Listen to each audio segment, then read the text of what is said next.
Okay, we now welcome on a very special guest. It is quarterback for the Minnesota Vikings, Kirk Cousins. He has a cereal out, Cinnamon, like Minnesota Snaps. You can get him at Hy-Vee grocery store, online at plbse.com. Kirk Cousins Foundation. We actually are in the cereal game too, so now we're competitors. We just released our own, pardon my flakes.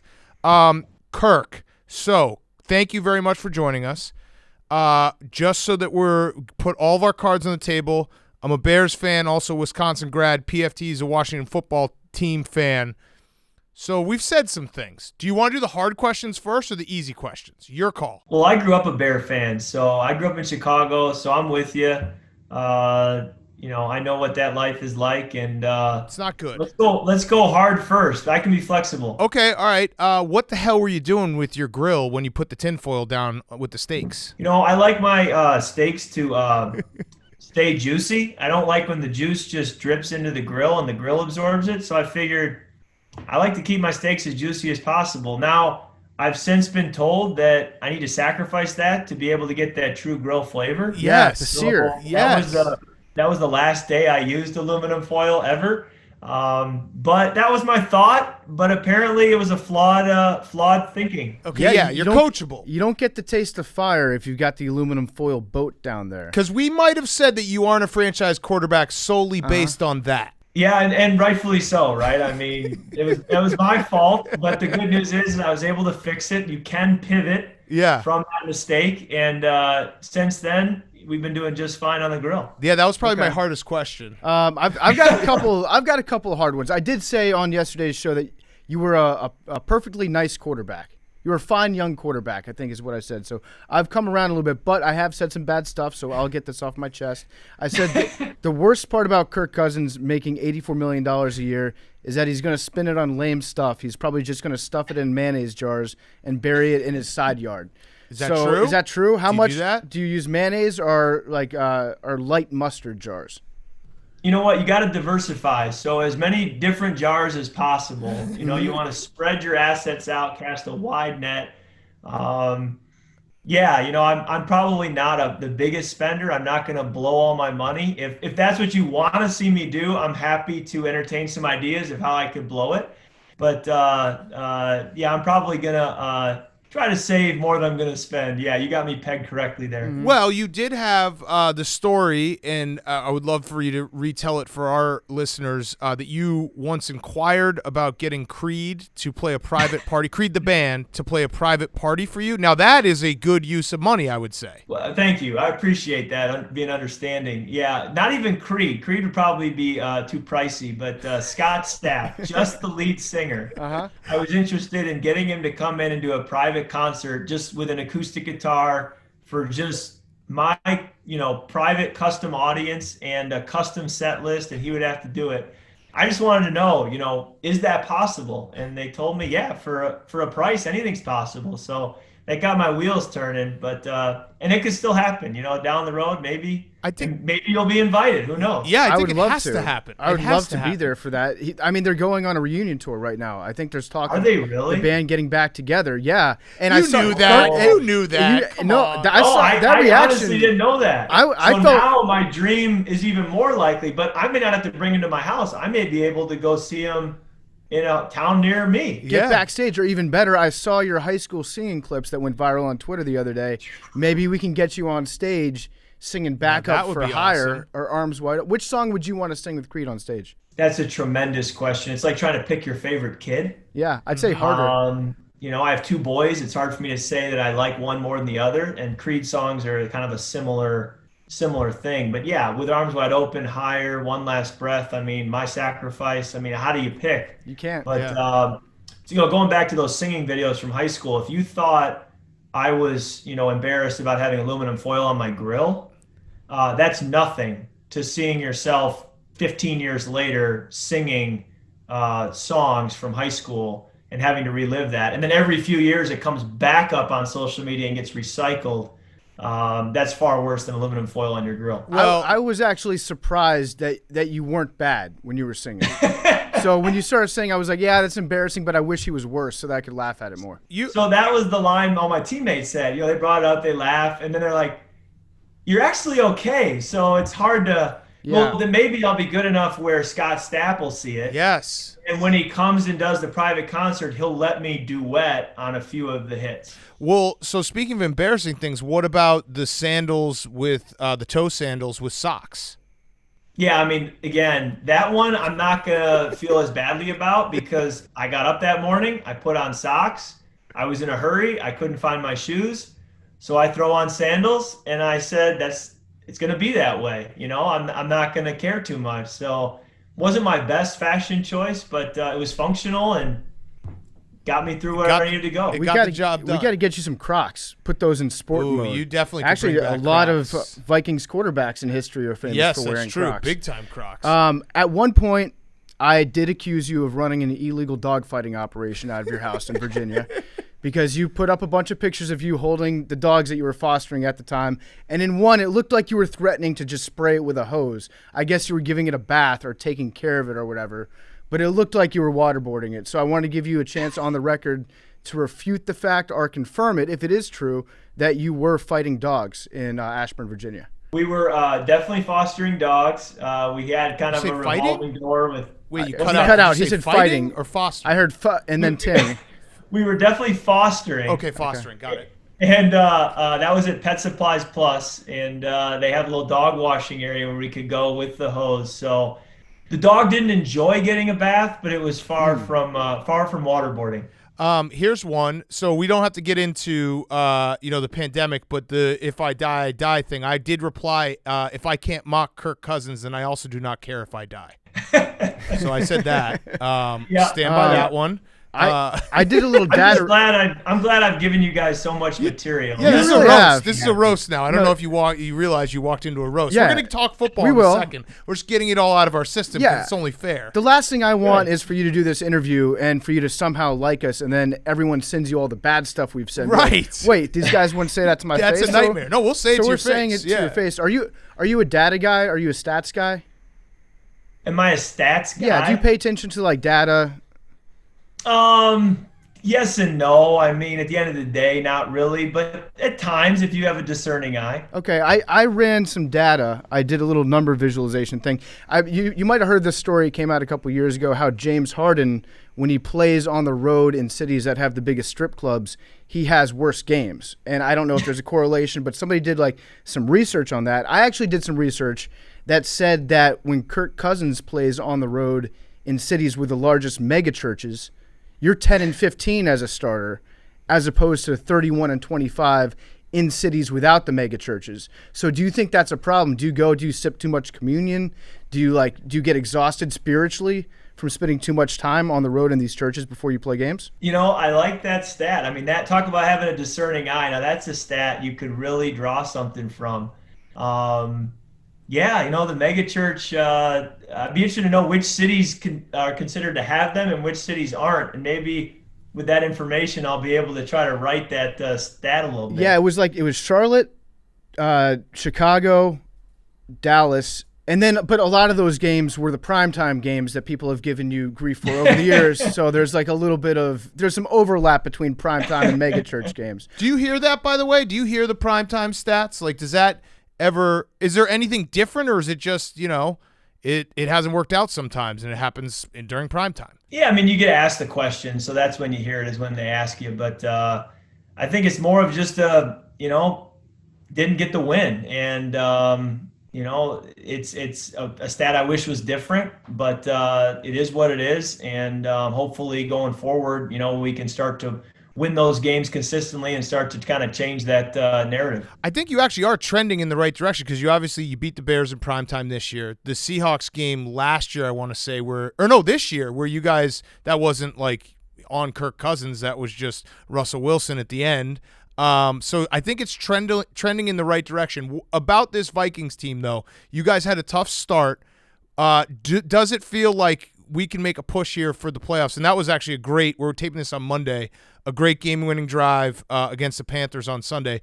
But how does it feel knowing like you guys can't really lose any more games and you got to keep the momentum going forward? Yeah, we don't have a lot of room for error. I mean, we started 1-5. So even if, you have a great month in November, you're only back to, we're not even 500 yet. So we have 5 games left.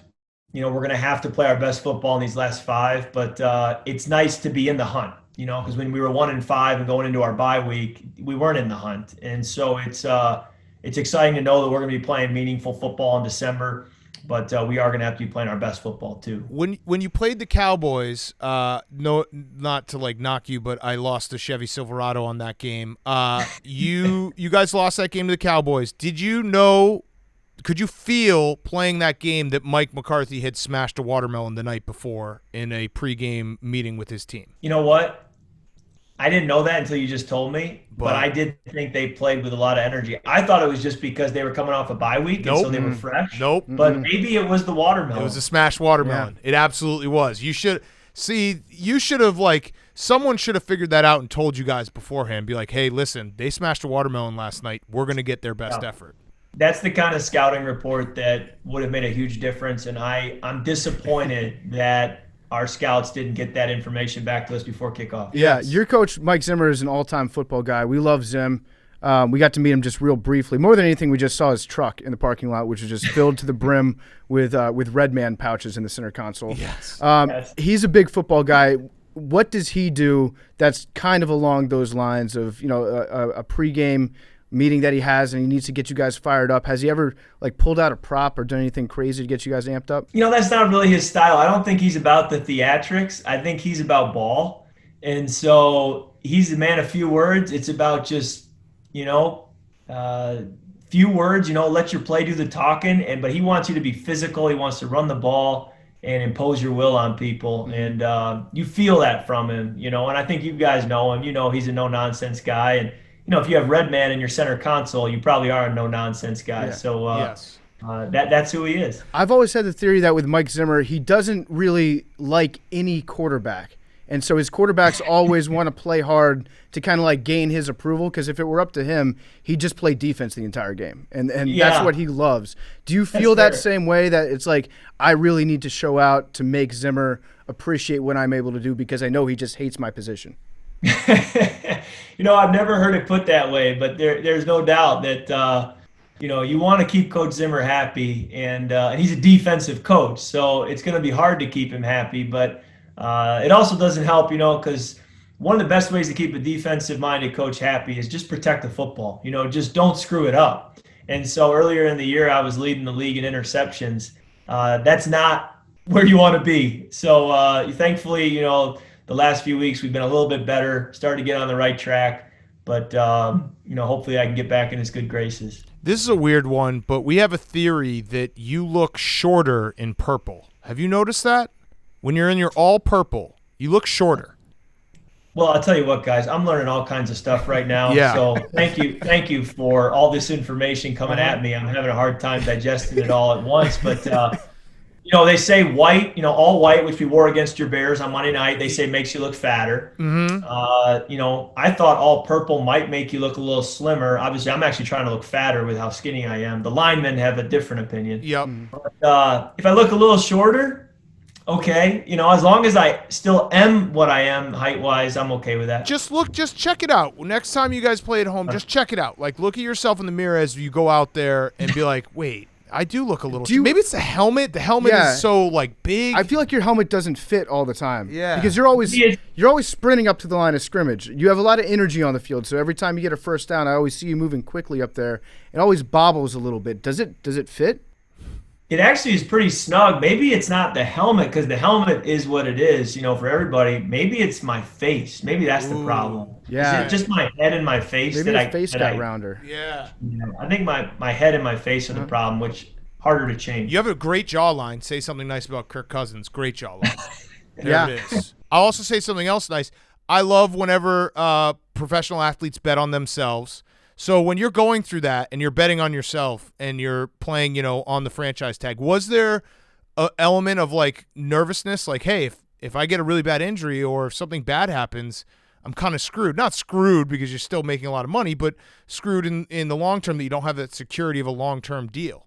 There's always risk. You understand that, but there's risk even if you have a contract in place for long term, that, things can change. And, So, I didn't feel like a long-term deal was suddenly going to just make everything better. And I didn't mind playing year to year. It didn't bother me a whole lot.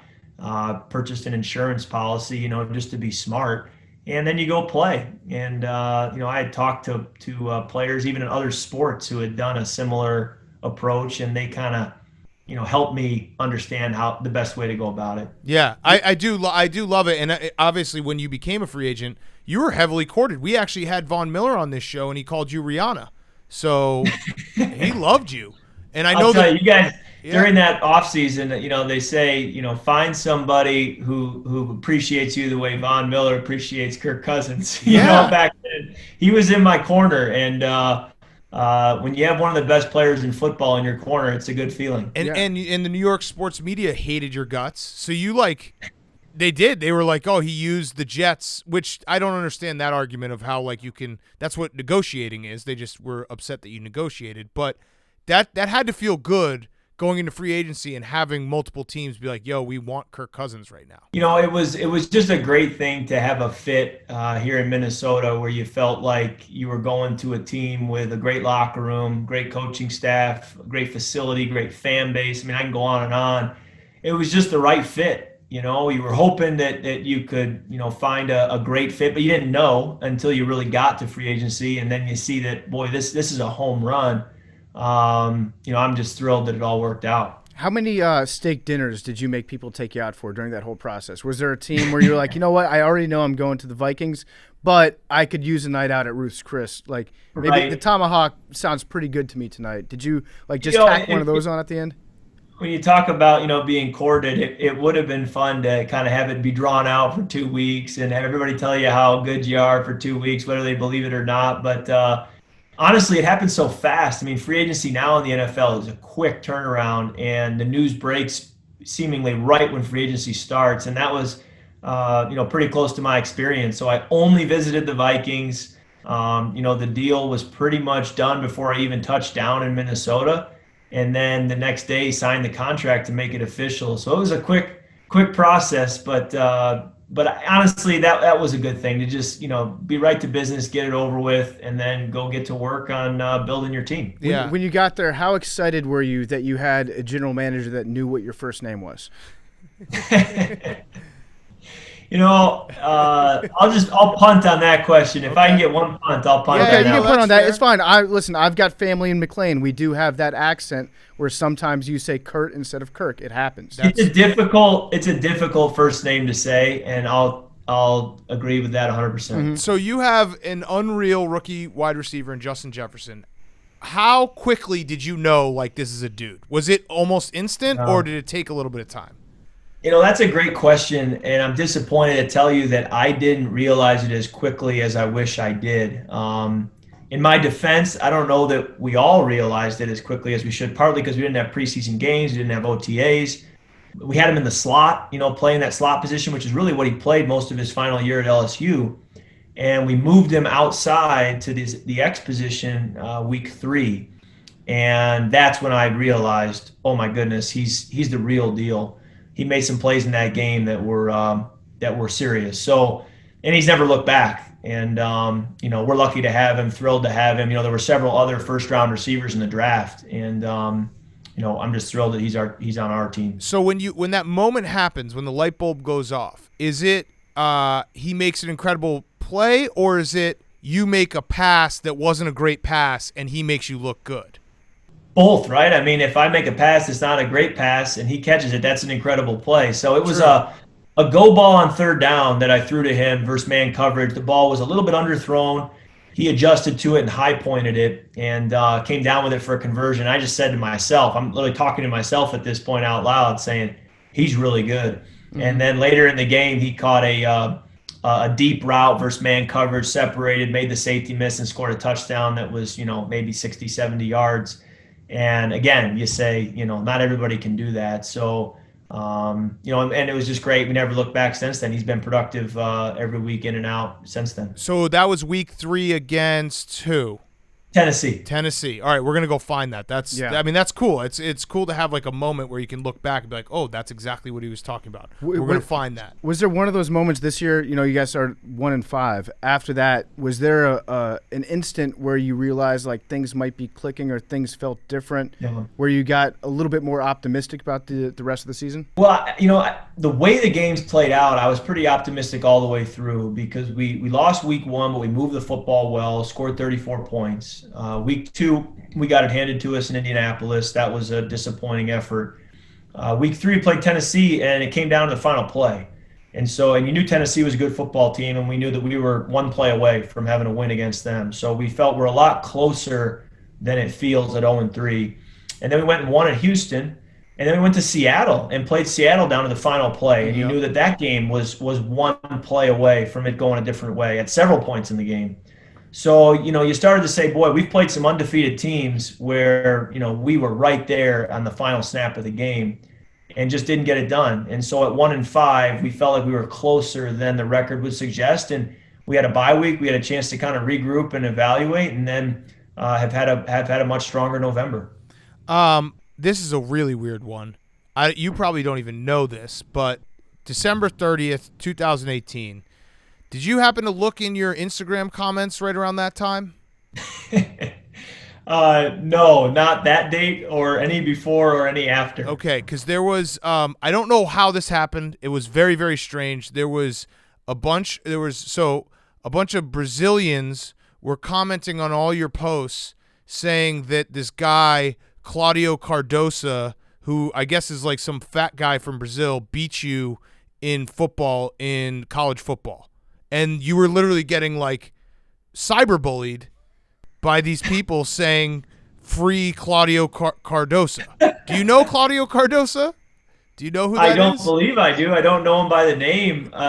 They're saying he beat me in like a throwing competition or like a video game or. So I'm looking at it. So it was, I think this is free Claudio Cardoso's Fregues Claudio Cardoso. And then someone said, what the hell is going on with this hashtag?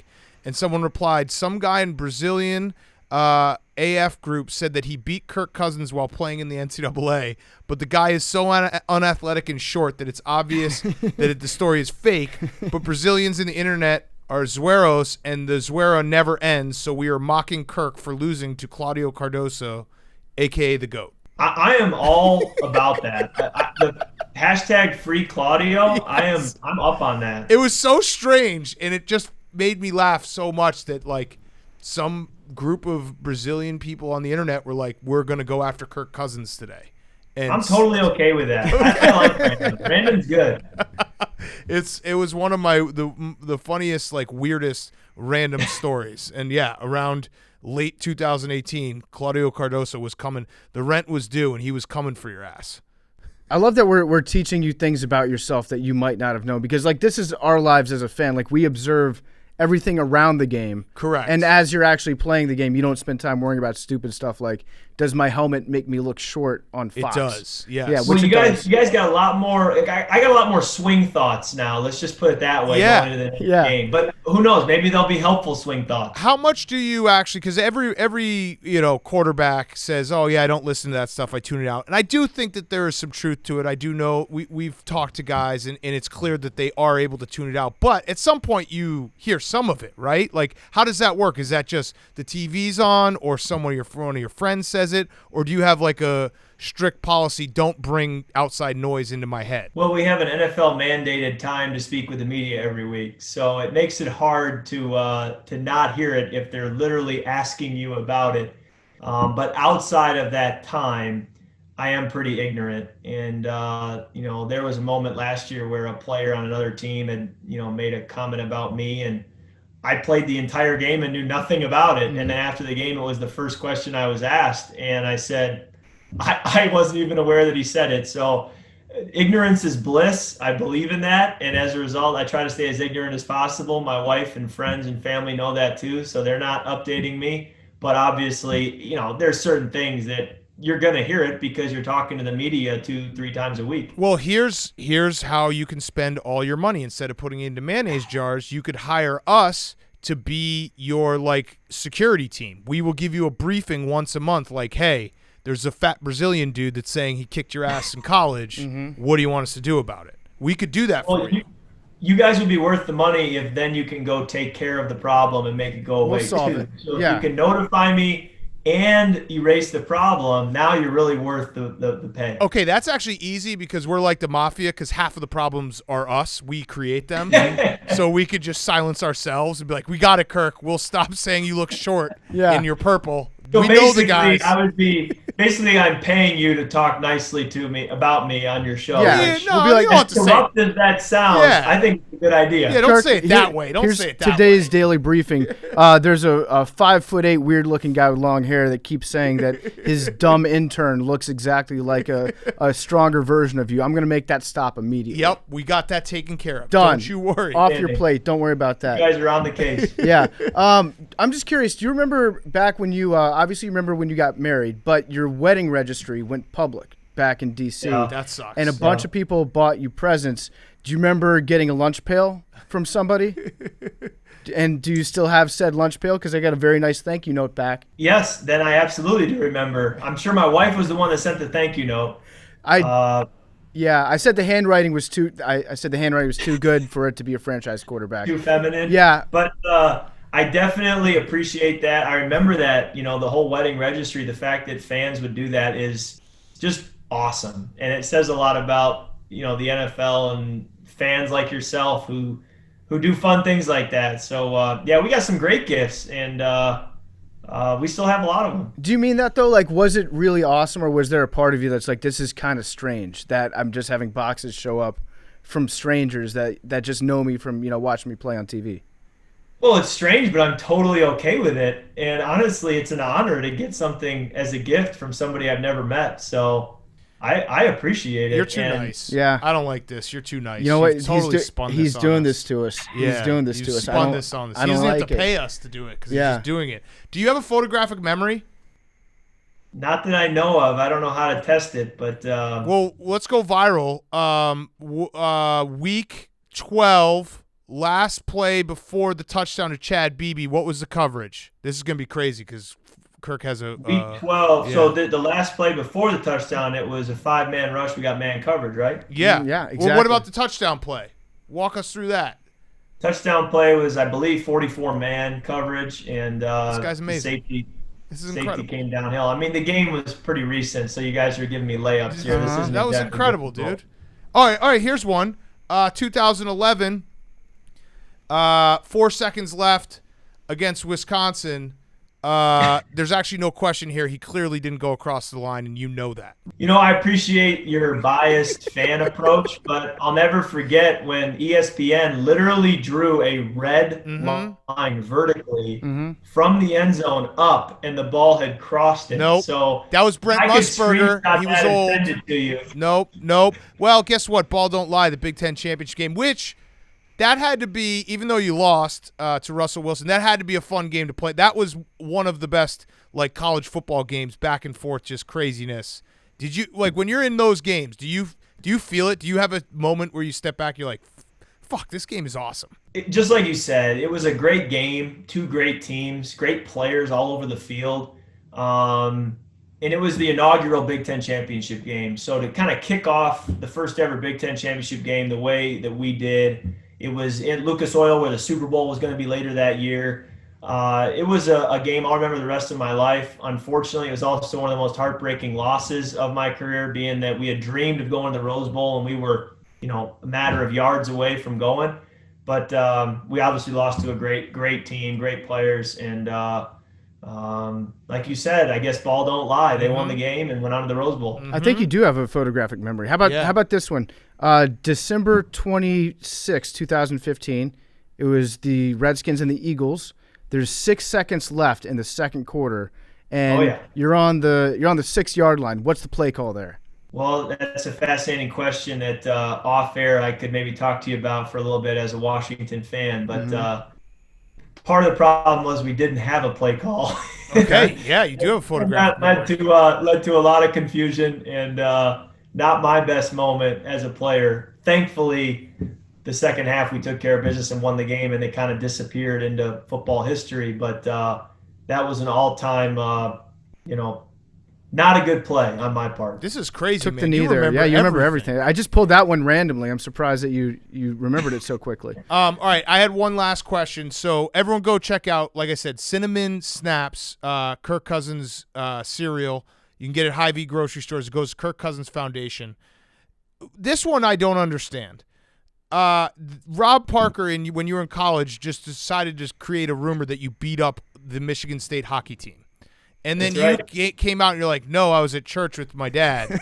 Why didn't you just say, yeah, I did. I fucked him up. Like, I beat up the entire Michigan State hockey team. Why just run with it?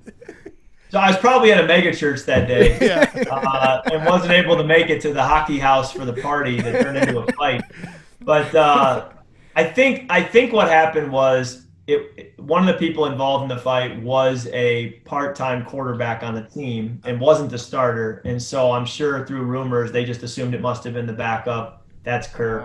It was Kirk. But it was funny because my teammates thought it was so funny. I mean, you guys are already getting to know me. Like, probably not going to be Kirk. That's probably not the best guess if you're guessing from 100 football players in the team. And so my teammates would go to class and a sophomore in college girl would look at him and say, I can't believe Kirk beat that guy up. Yeah. And then he started laughing like, you got to be kidding me. And at one point, they were going to sell T-shirts on campus that said Kirk Cousins, or I party with Kirk Cousins on the back. It was going to say late nights and hockey fights. Oh, that's good. Yeah, I mean, Rob Parker just totally made it up. So it's that's what Rob Parker does. I would let that I'd be like, yeah, that sounds vaguely familiar, Rob. I beat up the entire Michigan State hockey team. If you remember, that was the same roster. It had Brian Hoyer and Nick Foles on it. So I guess it was probably Brian Hoyer if we're looking at between those three guys. Can you confirm that?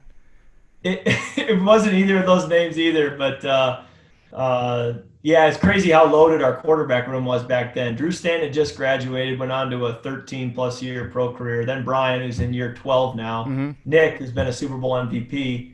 And so it was a loaded room. And you guys must have won several national championships. Mm-hmm. And Big Ten championships. That's right. It's a great roster. Yeah. I got one last thing, then we can let you go. This is probably my favorite Kirk Cousins tweet of all time. You said, in my opinion, the best movies do three things. Oh, boy. Oh, boy. Tickle your funny bone, tug on your heartstrings, blow your mind. Agreed? Do you stand by that? Because I think that they do. I think great movies also make you think. And what movie was that about? So my favorite movies of all time are the Ocean series. Okay. You know, I kind of like how there's some intrigue, there's some mystery, but it's really a comedy. Mm-hmm. And they probably don't tug on the heartstrings as much as they could to fit that criteria. But those are my favorite movies. And then, I just think anytime a movie kind of leaves you, laughing and crying and kind of makes you think too. I mean, I don't know how you beat that. So that's my criteria, and I'm sticking with it. Probably could have worded it a little better than I did in that tweet. No, it was perfect. It was a perfect tweet. You got to be you got to be you because this is actually. I'm going to give you a ton of credit here. This is probably the most loaded rapid fire questions we've ever had for someone we've interviewed because we have so much Kirk Cousins history, and you aced it. I've given you so much ammo. So much over so many years. I mean, I'll say the quote again: "If I can't mock Kirk Cousins, I also want to die." So yeah, you've given us a great service, and we thank you for that. Yeah, we really do. Appreciate it. Anytime I can be your doormat, I'm happy to do it, guys. I'm an easy target, and damn, don't do that. Kurt, don't do that. I hate you because you're making me not hate you. Don't do that. This is the worst way that this interview could have gone. This is like when we interviewed J.J. Watt. Yeah, I would have rather you come on here and you just call me an asshole. You cut the meeting off early, and you're like, I'll go sell my cereal somewhere else. I don't need you clowns. Yeah. But instead, now I kind of like you, which sucks. Yeah, we'll send an invoice, though, when we start bashing you again, and then you can tell us to cut it out. But just remember that if that happens, you guys now work for me, so ultimately I win. True. We're compromised. Yeah, all right, that's fine. No problem with that. Thank you so much, man. Really appreciate it. Good luck with the cereal, Kirk Cousins Foundation, and good luck with the rest of the season, man. Thanks, guys. Blessings to you. Have a great Christmas. Thank you. You too. Thanks, man.